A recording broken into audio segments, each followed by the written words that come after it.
السلام علیکم ورحمۃ اللہ وبرکاتہ۔ میں امید کرتا ہوں کہ آپ لوگ خیریت سے ہوں گے۔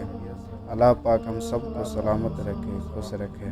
پھر سے میں آپ لوگ کی خدمت میں ایک چھوٹا سا حدیث لے کر آیا ہوں، اس کو سنیں اور اپنے دوستوں کے ساتھ شیئر کیجیے۔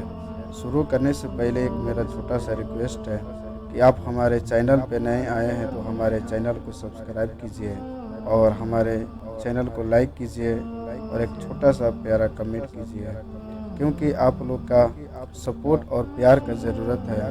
چلیے شروع کرتے ہیں۔ اعوذ باللہ من الشیطان الرجیم، بسم اللہ الرحمن الرحیم۔ حضرت ابن عباس کے لیے نبی صلی اللہ علیہ وسلم کی دعا: اے اللہ اسے قرآن کا علم دے۔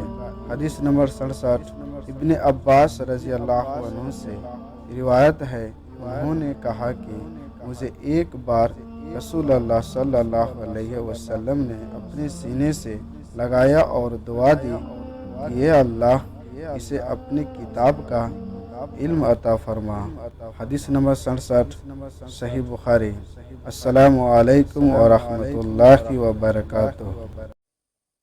اللهم صل على محمد وعلى آل محمد كما صليت على إبراهيم وعلى آل إبراهيم إنك حميد مجيد اللهم بارك على محمد وعلى آل محمد كما باركت على إبراهيم وعلى آل إبراهيم إنك حميد